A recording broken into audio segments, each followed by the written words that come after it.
Nah, kita akan belajar sekarang tentang permasalahan-permasalahan seputar tulang yang mungkin peserta alami juga gitu ya, baik ya peserta sendiri ataupun mungkin anak yang sedang mengalami masalah-masalah tulang. Nah, sekarang kita melihat ya, itu masalah dalam pertulangan itu ada yang disebut back edges gitu ya, sakit bagian belakang gitu ya, back edges ini.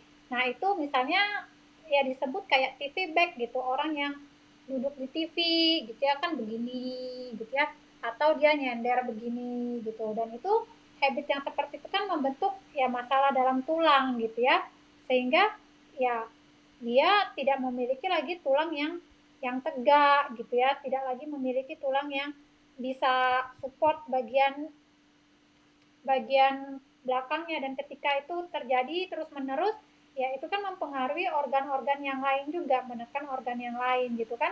Nah, itu yang disebut TV back, punggungnya itu ya kayak orang nonton TV itu bisa nanti kayak udang gitu ya, melengkung gitu. Nah, lalu ada yang disebut namanya teenage slump, itu kemerosotan pada pada tulang gitu, yang biasanya dialami oleh ya oleh remaja gitu ya. Nah, misalnya kita bisa melihat ya remaja-remaja ini tulangnya yang merosot gitu ya, mengalami kemunduran gitu. Ya misalnya ya dia itu mengalami tulang yang lemah gitu ya, tulang yang tidak kuat gitu ya. Lalu lama-lama jadi kayak membungkuk gitu ya, membungkuk kayak bungkuk udang gitu. Lama-lama kenapa? Karena tadinya itu tulangnya begini, terus begini gitu ya, lama-lama begini tulangnya membungkuk gitu ya. Kenapa? Karena ya habit dia, posturnya itu seperti itu gitu. Lalu middle age hum gitu. Middle age hum ini apa? Itu muncul bongkol pada tulang gitu, pada tulang belakang gitu, bongkolnya itu. Nah, itu lama-lama ya tadi tingginya seperti ini menjadi begini gitu ya, jadi muncul kayak bongkol pada tulang belakangnya itu. Kita bisa melihat ya orang-orang kayak malnutrisi itu ya terjadi seperti itu gitu, bukan karena ya ada yang karena trauma ya, karena kecelakaan atau apa, jadi bentuk tulangnya pun berubah gitu ya, kayak kayak bongkol. Skoliosis itu strukturnya itu kayak S gitu ya tulangnya ya, tulang belakangnya gini. Nah, jadi ya TV back gitu, teenage slump, pengemunduran pada kemerosotan tulang pada remaja gitu ya, usia remaja, lalu middle age ya orang-orang yang umur 40 gitu ya, 50 muncul bongkok gitu ya, menjadi tulang yang bongkok gitu ya. Nah, itu kondisi ini adalah akibat dari postur yang buruk gitu. Posturnya yang buruk ketika dia masa bertumbuh gitu ya, masa kanak-kanak, remaja gitu, memiliki kebiasaan-kebiasaan duduk yang malas di sofa gitu ya, seperti ini dalam waktu yang berlama-lama, atau yang nggak tegak seperti ini gitu ya, jadi mengalami kemerosotan gitu. Nah, ini menyebabkan tanda kutip penuaan dini dan penyakit gitu ya. Jadi biasanya kan orang-orang yang bermasalah itu kan usia lansia gitu ya, yang masalah pertulangan, mulai bongkok apa segala macam gitu kan. Tetapi ini dialami oleh misalnya ya yang masih usia produktif, yang masih remaja, dan ini yang menyebabkan penuaan dini gitu dan menyebabkan penyakit gitu. Kenapa? Karena ya berarti kan ada pertumbuhan tulang yang nggak baik gitu ya, yang nggak wajar atau yang bermasalah gitu. Dan kalau itu terjadi terus menerus gitu ya, tulang itu nggak tersuplai kalsiumnya, nggak tersuplai Fe-nya untuk menghasilkan sel-sel darah gitu. Nah, maka nanti terjadi ya penyakit-penyakit lain. Itu sudah logikanya ya, kayak cause and effect aja, cause and effect relation, relasi antara sebab dan akibat gitu. Nah, lalu masalah-masalah ini kalau dalam pertulangan yang kayak sakit-sakit tulang belakang itu disebabkan karena apa lagi gitu? Ya karena duduk di tepi punggung gitu. Jadi ada orang itu kayak saya juga kadang-kadang dulu punya habit yang buruk ya. Saya tuh duduk di kursi tapi nanti cuman 1/10 bagian kursi itu yang saya dudukin gitu. Artinya kan yang duduk itu tulang ekor saya gitu. Harusnya kan yang duduk itu sampai ke bagian bokong atau dalam arti ya pantat semuanya yang mengepang gitu, yang penuh dengan lemak, yang penuh dengan otot, bukan tulang punggung, tulang itu saya, tulang ekor saya gitu. Nah, jadi ketika tulang ekor yang duduk di tepi punggung, nah itu faktor utama yang menyebabkan masalah-masalah punggung dan tulang belakang lainnya gitu. Dan kalau itu dilakukan menjadi habit, kebiasaan gitu kan, kita kan kalau duduk ngantor 8 jam dan gaya duduk kita seperti itu, masih banyak sisa bangku lagi gitu ya. Nah, itu nggak baik gitu. Itu kebiasaan yang tidak baik untuk kesehatan tulang gitu. Karena yang harusnya kan yang duduk itu, yang menopang itu bagian bokong keseluruhannya, pantat gitu ya, bukan bagian tulang ekor. Jadi kan tulang ekor yang menahan beban itu, bukan bukan muscle, bukan otot gitu. Harusnya harusnya kan otot gitu. Nah, sekarang kasih beban kepada tulang ekor. Nah, ini menyebabkan masalah. Nah, lalu apa yang menyebabkan masalah lagi di dalam pertulangan? Yaitu kurang gerak. Nah, kurang gerak ini menyebabkan tulang kaku gitu ya.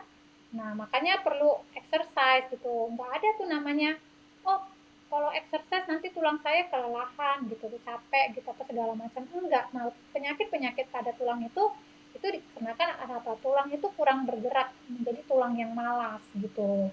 Nah, kalau tulang itu sampai malas karena kurang bergerak dan kaku, nah itu adalah respon dia gitu. Makanya menjadi penyakit gitu. Nah, ini kan kalau dilakukan, kalau misalnya kita malas bergerak, kurang beraktivitas gitu kan, itu kan tulangnya nggak diajak bekerja ya, nggak diajak beraktivitas, nggak diajak menyesuaikan dengan gerakan-gerakan gitu. Berarti kan dia kayak kayak mati gitu kan. Secara kita tahu di dalam tulang itu kan ada sel syaraf gitu. Nah, sel syaraf itu kan perlu distimulasi gitu. Nah, kalau kita malas gerak atau segala macam ya sel syaraf ini juga ya menjadi lama-lama kayak mati gitu. Nah, jadi kurang gerak dan kaku itu adalah respon gitu. Respon apa gitu? Respon terhadap ya kemalasan tubuh. Lalu kalau misalnya kita sakit gitu kan, sakit di dalam masalah tulang gitu kan karena kecelakaan atau apa segala macam, lalu ada tindakan ya mengoperasi gitu kan, padahal harusnya masih bisa, nggak perlu dioperasi, tapi melakukan operasi yang tidak perlu dilakukan pada tulang, dan itu menyebabkan ya menjadi tulang itu pun menjadi kaku gitu. Misalnya operasi tulang belakang gitu ya, lumbar sekian sekian sekian, padahal berdasarkan ilmu naturopat, ilmu kesehatan yang alami, ya kita tahu bahwa tulang itu bisa menghasilkan tulang yang baru ya, makanya ada namanya osteoklas gitu. Tapi kita melakukan operasi yang tidak perlu kita memotong tulang di situ gitu, lalu memasang implan, memasang pen gitu. Harusnya kan nggak perlu ada pen, nggak perlu ada implan, karena nanti tulang yang bermasalah itu kan nanti akan ada tulang baru yang disambung, yang diregenerasi gitu. Tapi ya kita potong gitu. Misalnya L1 sampai L5 gitu dipotong gitu. Terus dipasang implan, dipasang pen. Nah, ini kan ya menyebabkan ya tulang menjadi kaku gitu kan, dan menyebabkan masalah-masalah pada tulang-tulang yang lain, pada gerak kita yang lain. Padahal sebenarnya kita bisa untuk tidak mengoperasinya gitu, karena kita tahu ada namanya osifikasi dan osteoklas, jadi nggak perlu dioperasi. Tapi ya kita melakukan operasi yang tidak perlu itu, sehingga ya muncul permasalahan-permasalahan.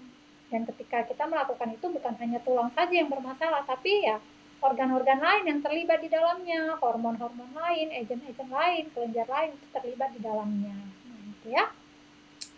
Nah, sekarang ada kasus nih dari buku yang saya baca gitu ya, dari 10.000 kasus itu ditemukan kontur tulang belakang 40% itu tidak sama pada bagian lower extremities. Lower extremities itu pada tubuh bagian bawah ya, misalnya ini. Nah, pada bagian kaki dan tangan itu di gambar yang paling atas sebelah kiri. Lower extremities itu yang bagian kaki.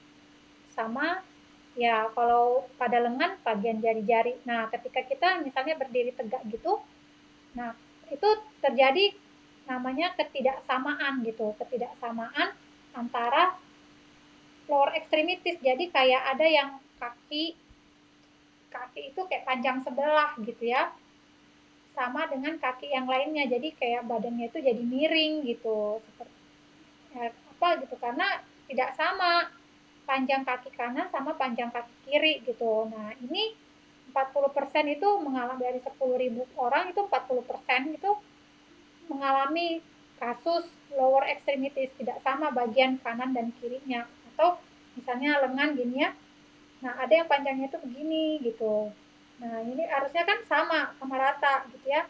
Tapi ya karena permasalahan tulang ini menyebabkan ya di sini lebih ke bawah sedikit gitu. Jadi walaupun dia katanya udah berdiri tegak, terjadi nih apanya lengan kanan kirinya, baunya gitu ya, terjadi ini ternyata setelah diukur-ukur mengalami penyimpangan gitu ya, tidak sama panjangnya gitu. Nah, lalu 65% tidak sama pada bagian bahu. Jadi ada yang bahunya satu ke atas, satu ya normal gitu. Jadi kayak miring gini ya.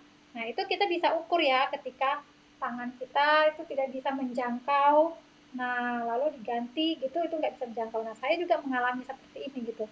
Kalau ini, nah ini tangan saya kiri dan kanan itu bagian jari-jarinya itu bisa ketemu. Tapi ketika ganti posisi, nah itu nggak ketemu, dan itu ya banyak sekali penyimpangannya 60%. Jadi jauh ketemu, pemisahannya itu bisa segini gitu, nggak ketemunya.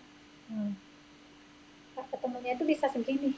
Jadi ada space yang banyak kosong. Padahal kalau yang posisi pertama itu bisa ketemu jari kanan sama jari kiri gitu. Tapi ketika diubah posisinya, nah segini nggak ketemu. Nah itu ya saya juga mengalami, berada itu dialami dari 10.000 kasus, 65% itu tidak sama pada bagian bahu. Lalu 60% itu posisi salah pada bagian leher dan kepala gitu. Jadi ada yang orang itu nggak bisa tegak begini ya, ada yang kepalanya rada-rada miring, lehernya kaku gitu, lalu nggak bisa bergerak secara, nah itu pasti bermasalah. Jadi dia nggak bisa melihat apa itu kaku gitu. Nah itu mengalami salah posisi pada bagian leher dan kepala. Lalu 53% itu ada deviasi pada bagian anterior, pada bagian depan dan bagian belakang dari tulang belakang. Jadi tulang belakang kita ini kan ada bagian depannya, nih, lalu ada bagian belakangnya gitu. Nah 53% itu mengalami deviasi dari tulang belakang. Lalu 77% rotasi pada bagian tulang belakang, mengalami perubahan ya, putaran pada bagian tulang belakang. Nah, ini dari 10.000 kasus. Artinya apa? Artinya bahwa ternyata hampir semua orang, banyak orang mengalami kasus pada pertulangan yang dia sadari maupun tidak dia sadari gitu. Nah, misalnya kalau kita bisa mau melatihnya itu ya dengan misalnya handuk dipegang ke sini gitu kan. Nah, itu perlu latihan gitu. Tubuh kita ini nggak boleh kaku gitu. Nah, dulu saya sebelum rajin yoga, saya kan ada masalah-masalah pernapasan gitu ya. Lalu masalah postur saya itu bongkok gitu. Misalnya lagi nonton itu kelihatan ya langsung membongkok. Itu posisi yang nyaman. Ketika saya mencoba untuk tegak, ya hitungan berapa detik, belasan detik itu langsung balik lagi ke posisi yang begini gitu. Misalnya di atas ojek gitu ya. Nah, tapi ketika saya melakukan yoga, ya postur tubuh saya itu terkoreksi. Postur tubuh saya, lalu ketika saya mau coba bongkok begini itu nggak nyaman, itu sakit sekali gitu. Nah ini adalah posisi yang tadinya nyaman sebelum yoga, mau tegak itu nggak nyaman gitu kan. Tapi setelah melakukan yoga yang sehat ya, terkoreksi punggung belakang saya itu gitu, postur saya terkoreksi. Jadi saya tuh sangat nyaman duduk tegak gini. Tapi kalau mau pura-pura bongkok gini ya, pretending gaya lama gitu, nah itu saya sakit dan nyaman, jadi saya langsung seperti ini gitu. Nah itu exercise yang kita lakukan, karena ya tulang kita itu perlu digerakkan, perlu dilatih. Dan ya sebelum yoga ya tinggi badan saya itu antara 150 sampai 151 gitu, tinggi badan saya gitu. Saya kan rajin mengukur tinggi dari badan saya ya gitu ya, cukup rajin lah, nggak sangat rajin sekali. Tapi ya setelah yoga, saya cukup rajin dulu yoga ya, seminggu itu bisa 3 kali 4 kali. Itu saya pernah ngukur tinggi badan karena memang di tempat makan itu di salah satu food court itu kayak kayak resto tapi nggak resto gitu ya, food court yang banyak itu tempat apa makannya itu ada meteran. Jadi setelah selesai saya iseng ukur gitu ya, iseng ukur ternyata tinggi saya itu 153 cm. Saya sampai terpana gitu. Ya orang kan semakin banyak usia kan biasanya kan makin pendek ya, berkurang meterannya. Ini saya naik gitu, tingginya 153 ya, cukup senang gitu ya, karena ternyata ya tulang itu bertumbuh gitu, karena kita rajin melatihnya, menarik tulang belakang ini ternyata ya terkoreksi gitu ya. Jadi tinggi saya itu bertambah gitu dan itu ya menyebabkan ya satu kesenangan bagi saya dan ternyata bisa gitu ketika kita melakukan exercise pada tulang kita, pada punggung kita, masalah-masalah tulang itu lama-lama nanti satu persatu hilang gitu, satu persatu terkoreksi gitu dan itu amazingnya ya bahwa tulang itu bisa diajak bekerja sama untuk sembuh dengan cara yang alami melalui nutrisi, melalui exercise ringan yang tidak terlalu berat supaya tulangnya tidak malas gitu ya, tidak kaku.